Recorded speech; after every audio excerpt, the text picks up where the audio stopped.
안녕하세요. 오늘은 여러분께서 보내주신 블룸버그 기사를 좀 더 깊이 들여다볼까 합니다. 최근 미국 연준의 금리 결정, 그리고 제롬 파월 의장의 발언에 담긴 그 속뜻을 한번 파헤쳐보죠. 경제 전망의 불확실성이 커졌다. 연준이 이렇게 진단했는데 이게 구체적으로 뭘 의미하는 걸까요? 네, 오늘 이 시간 통해서 연준이 왜 기준금리를 동결했는지, 또 앞으로 금리 인하 가능성은 어떻게 보고 있는지, 그리고 파월 의장의 경제 진단까지 좀 복잡할 수 있는 내용을 명쾌하게 정리해 보겠습니다. 자, 우선 연방공개시장위원회, FOMC죠. 여기서 만장일치로 기준금리를 현행 수준, 그러니까 4.25에서 4.5%로 동결했습니다. 근데 그 성명서 내용이 좀 흥미로워요. 경제 전망의 불확실성이 더욱 커졌다, 이렇게 밝혔거든요.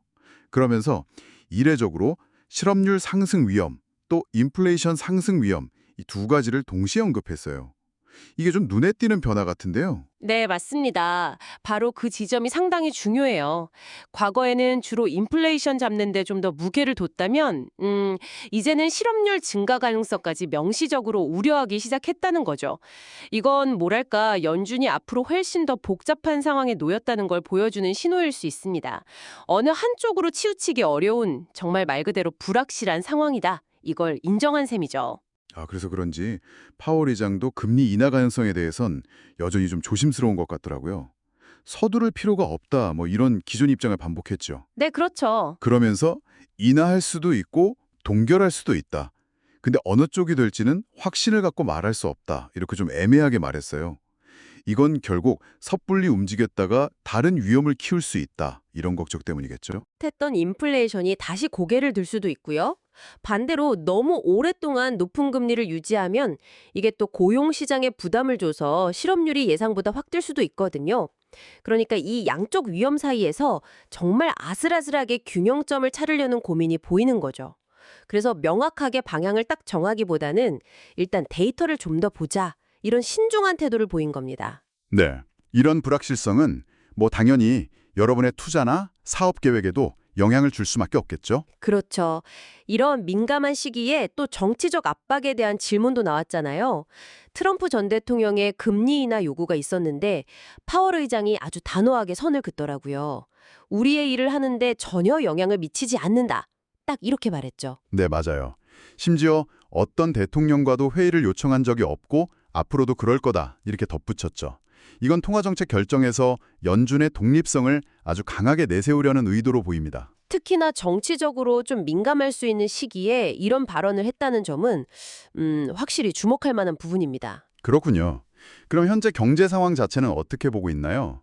그 1분기 GDP가 좀 안 좋게 나왔었는데 이게 수정될 거라고 예상한다고요? 트럼프 행정부 쪽 시각과 좀 비슷한 것 같기도 하고요. 네, 그렇습니다. 1분기 GDP 수치가 마이너스로 나왔지만 아마 일시적인 요인이 있었을 거고 앞으로 상향 조정될 가능성이 크다고 봤어요.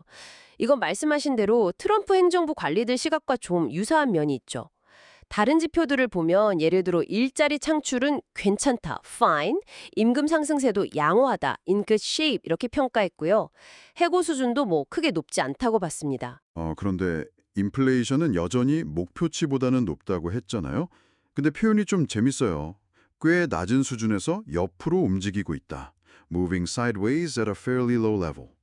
이게 정확히 무슨 뜻일까요? 좋다는 건가요? 아니면 아직 안심하면 안 된다는 건가요? 그게 좀 복합적인 의미입니다. 인플레이션이 더 이상 막 가파르게 오르지는 않아요. 그건 다행인데 그렇다고 연준 목표인 2% 수준으로 확실하게 내려오고 있지도 않다는 거죠. 이 옆으로 움직이는 상태, 이게 바로 연준이 금리 인하를 서두르지 못하는 핵심 이유 중 하나라고 볼 수 있습니다. 물가가 확실히 잡혔다. 이런 확신이 들기 전까지는 섣불리 통화 완화 카드를 꺼내기 어렵다는 뜻으로 읽어야겠죠. 아, 그러니까 몇몇 긍정적인 신호도 있지만 여전히 우려되는 부분도 혼재되어 있는 겁니다. 그래서 결국 좀 더 지켜보자 이런 결론에 이르게 된 거죠. 네, 그렇군요. 이런 연준 발표 후에 시장 반응은 비교적 좀 차분했던 것 같아요. 미국채 가격이 약간 오르긴 했지만 뭐 큰 움직임은 아니었고 주식 시장은 오히려 조금 내렸죠. 달러는 좀 강세를 보였고요. 시장도 어느 정도 예상했던 결과였을까요? 네, 대체로 시장 예상 범위에서 크게 벗어나지 않았다고 본 것 같습니다. 뭐 엄청난 서프라이즈는 없었으니까요. 그래서 변동성도 좀 제한적이었죠. 다만 달러가 좀 강세를 본 건 연준의 금리 인하 시점이 생각보다 더 늦춰질 수도 있겠다. 이런 전망이 일부 반영된 결과로 해석할 수 있겠습니다. 자, 그럼 이제 정리를 좀 해볼까요? 연준은 경제의 불확실성, 특히 인플레이션과 실업률 이 양쪽의 위험을 다 고려해서 금리를 동결했다. 그리고 파월 의장은 금리 인하를 서두르지 않겠다. 이런 신중한 입장을 보이면서 연준의 독립성을 또 강조했고요. 네, 맞습니다. 경제의 상황 자체는 뭐 전반적으로 나쁘지 않다고 보지만 인플레이션이 아직 완전히 잡힌 건 아니니까 경계하면서 관망하는 자세를 취하고 있다. 이렇게 요약할 수 있겠네요. 네, 정확합니다. 핵심 키워드는 균형 잡기, 그리고 관망이라고 할 수 있겠어요. 섣불리 움직이기 어려운 상황이니까 앞으로 나오는 데이터를 하나하나 보면서 다음 스텝을 정하겠다, 이겁니다. 당분간은 이 불확실성 자체가 경제를 움직이는 아주 중요한 변수가 될 것 같습니다. 그렇다면 이 모든 것이 우리 청취자 여러분께는 어떤 의미가 있을까요? 결국 연준이 인플레이션 위험과 경기 침체, 그러니까 실업률 증가 위험 사이에서 계속 아슬아슬한 줄타기를 하고 있다는 거잖아요. 이건 결국 여러분의 금융 결정이나 사업 계획에도 당분간은 이 예측 불가능성이라는 변수를 계속 안고 가야 한다는 뜻이겠죠. 네, 여기서 이런 질문을 한번 던져볼 수 있을 것 같아요. 연준이 금리 인하를 서두를 필요가 없다고 말하면서도 인플레이션 위험과 실업률 위험, 이 양쪽을 다 경계하고 있잖아요.